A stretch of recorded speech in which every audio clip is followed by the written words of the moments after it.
જય શ્રી કૃષ્ણ, જય માતાજી, હર હર મહાદેવ। આપને અમારી ચેનલ સારી લાગી હોય તો લાઈક કરો, શેર કરો, કમેન્ટ કરો અને સબસ્ક્રાઈબ કરવાનું ભૂલતા નહીં, તો અચૂક સબસ્ક્રાઈબ કરો। હર હર મહાદેવ। જય શ્રી કૃષ્ણ, જય માતાજી, હર હર મહાદેવ। આજે આપણે માઘ સ્નાન માસનો 22મો અધ્યાય અને 23મા અધ્યાયનો પાઠ શ્રવણ કરશું। જય શ્રી કૃષ્ણ। આટલું કહીને ભગવાન અંતર ધ્યાન થઈ ગયા અને દેવદૂતી ભગવાનના ધ્યાનમાં લીન થઈ ગયા। ત્યારે દેવનિધિ કહેવા લાગ્યા, હે મહર્ષિ, જેમ ગંગાજીમાં સ્નાન કરવાથી મનુષ્ય પવિત્ર થઈ જાય છે, તેમજ ભગવાનની આ કથા સાંભળી હું પવિત્ર થઈ ગયો। કૃપા કરી તે સ્તોત્ર કહો જેનાથી તે બ્રાહ્મણે ભગવાનને પ્રસન્ન કર્યા। લોમશજીએ કહ્યું કે તે સ્તોત્રને પહેલાં ગરુજીએ વાંચ્યું, તેમાંથી મેં સાંભળ્યું। હે પ્રિય, આ સ્તોત્ર આધ્યાત્મ વિદ્યાના બધા પાપોનો નાશ કરનારો છે। યોગ સાગર સ્તોત્રનો અર્થ આપણે જાણીએ। વાસુદેવ સર્વવ્યાપી, ચક્રધારી, સજ્જનોના પ્રિય, જગતના સ્વામી શ્રી કૃષ્ણને નમસ્કાર કરું છું। જ્યારે સ્તુતિ કરનાર જેની સ્તુતિ કરવામાં આવે તથા સમગ્ર જગતમય વિષ્ણુ છે તો કોની સ્તુતિ કરાય? જે ભગવાનના શ્વાસ વેદ છે, પછી કઈ સ્તુતિ તેમની પ્રસન્નતા માટે કરી શકાય? જેને વેદો પણ જાણી શકતા નથી, ન વાણી મન જાણી શકે છે, તેની સ્તુતિ હું અજ્ઞાની તો કરી શકું? સમગ્ર ચર અચર સંસાર જેની માયાથી ચક્રની જેમ ફરે છે, તેનાથી હે પ્રભુ આપ ચક્રપાણી કહેવાઓ છો। બ્રહ્મા વિષ્ણુ આપ જ છો। સમગ્ર સંસારને ઉત્પન્ન કરનારા બ્રહ્માને પણ આપ જ ઉત્પન્ન કરનારા છો। જ્યારે જીવ શરીર ધારણ કરે છે ત્યારે તેને જ્ઞાત ઉત્પન્ન થાય છે। તમે બધા સુખોના દાતા છો, તેમાં કોઈ શંકા નથી। આપનાથી સંપૂર્ણ સુખો આપનારી બુદ્ધિ ઉત્પન્ન થાય છે। આપ જ 5 કર્મેન્દ્રિય, પંચમહાભૂત તથા મનના વિવિધ ભાવ છો। બ્રહ્મા વિષ્ણુ રુદ્રની કલ્પનાથી આપ સંસારની કલ્પના કેવી રીતે કરો છો? જેમ પિતા પુત્રીની કવિઓમાં જે રૂપ શોભા આપે છે, તે નિર્ગુણ વિષ્ણુ ભગવાનને નમસ્કાર કરું છું। જેનું જ્ઞાન થવાથી શ્રુતિઓમાં કહેલ કર્મોને લોકો કરે છે, તે પવિત્ર બ્રહ્મને હું નમસ્કાર કરું છું। હું તે સતરૂપ હરિને, જેના યોગીઓ બધા પ્રાણીઓમાં આત્મરૂપમાં જોવાય છે, ઉપાસના કરે છે, જેના અદ્વૈત કહીને ગાય છે અને યજ્ઞ કરે છે, તે માધવ ભગવાનને હું નમસ્કાર કરું છું। મનુષ્યોને માયા તથા મોહમાં પેદા થયેલ વિચિત્ર આભાસ, અહંકાર તથા મમતાને જાણીને ગુમાવે છે, તે ભગવાનને મેં નમસ્કાર કરું છું। જેને જાણીને અદ્વૈતવાદી આત્માને સમાન જોઈ છે।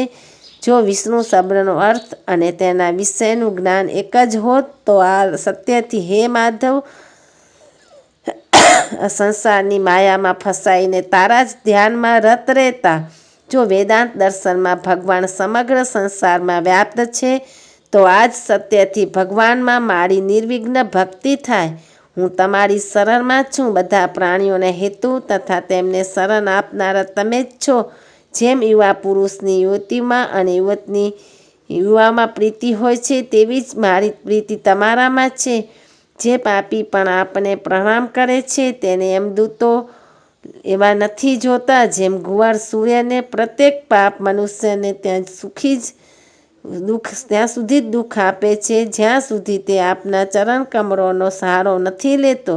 જેને ગુણ, જાતિ તથા ધર્મના સ્પર્શ નથી કરી શકતા, ગતિઓ પણ સ્પર્શ નથી કરી શકતી, જે ઇન્દ્રિયોને વશીભૂત નથી, જેનું મોટા મોટા મુનિઓ પણ સાક્ષાત નથી કરી શકતા, તે ભગવાનને હું નમસ્કાર કરું છું। જેટલા જ્ઞાનરૂપી સુંદર ગુણ છે, જેઓએ સુખ સ્વરૂપ મોક્ષરૂપી લક્ષ્મીનું આલિંગન કર્યું, જેઓએ આત્મ સ્વરૂપ સુખ ભોગવ્યું છે અને જેઓએ ધ્યાનરૂપથી મૃત્યુને વશમાં કરી લીધું છે, એવા મુનિઓથી સેવિત ભગવાનને નમસ્કાર છે। જન્માદિથી અલગ છે, જેને કામ ક્રોધ આદિ દોષ દુઃખ નથી આપતા, તે વાસુદેવ ભગવાનને હું નમસ્કાર કરું છું। જેના જ્ઞાનની ગતિથી અવિદ્યારૂપી મર શુદ્ધ થાય છે, જેના જ્ઞાનરૂપી શસ્ત્રથી સંસારરૂપી શત્રુઓ નાશ થઈ જાય છે. તે દુઃખોના નાશ કરનારને હું નમસ્કાર કરું છું. જેવી રીતે ભગવાન આખા સ્થાવર જંગમ સંસારને ઉત્પન્ન કરે છે, એ સત્યથી ભગવાન મને દર્શન આપે. આ રીતે તેની સાચી ભક્તિ જોઈ ભગવાન પ્રસન્ન થઈ ગયા અને તે બ્રાહ્મણને દર્શન આપ્યા. અને તે બ્રાહ્મણની સ્તુતિ પ્રસન્ન થઈને તથા તેને વરદાન આપીને ભગવાન અંતર્ધ્યાન થઈ ગયા અને શિષ્યોની સાથે સ્તોત્ર ગાતા તપોવનમાં રહેવા લાગ્યા. જે કોઈ આ સ્તોત્રનું પઠન કરે છે અથવા સાંભળે છે તેની બુદ્ધિ પાપમાં નથી લાગતી. યોગસાગર નામનું આ સ્તોત્ર પરમ પવિત્ર છે. જે કોઈ ભક્તિપૂર્વક તેનું પઠન કરે છે તે વિષ્ણુલોકમાં જાય છે. હવે પિશાચના મોક્ષની કથા આપણે 23મા અધ્યાયમાં સાંભળીએ.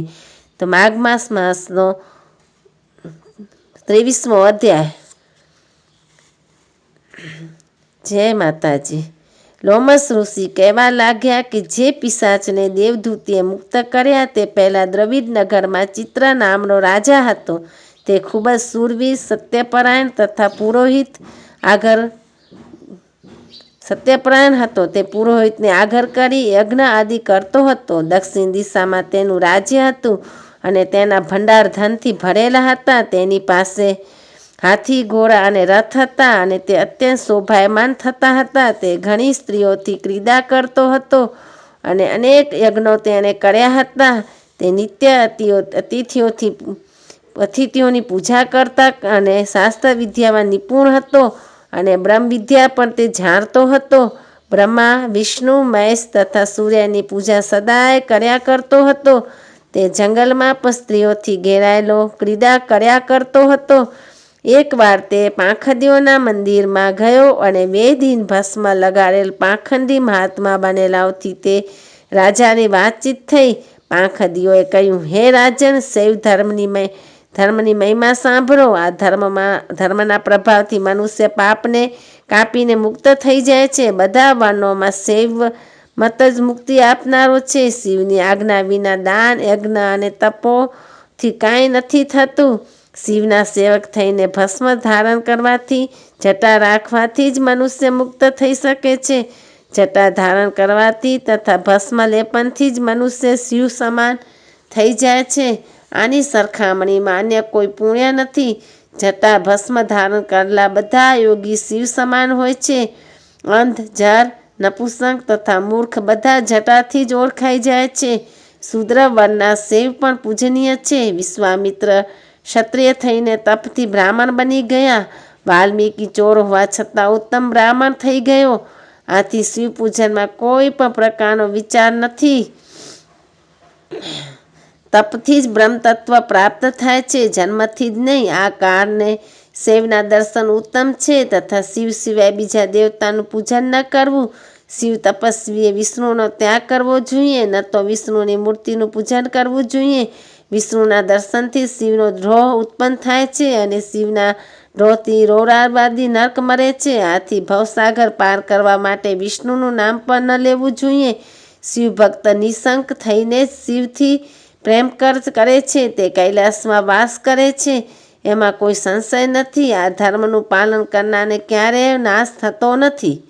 આ પાંખડીના આવા વચન સાંભળી રાજાએ મોહમાં આવીને તેમનો ધર્મ ગ્રહણ કરી લીધો તથા વૈદિક ધર્મનો ત્યાગ કર્યો. શ્રુતિ, સ્મૃતિ અને બ્રાહ્મણોની નિંદા કરવા લાગ્યો.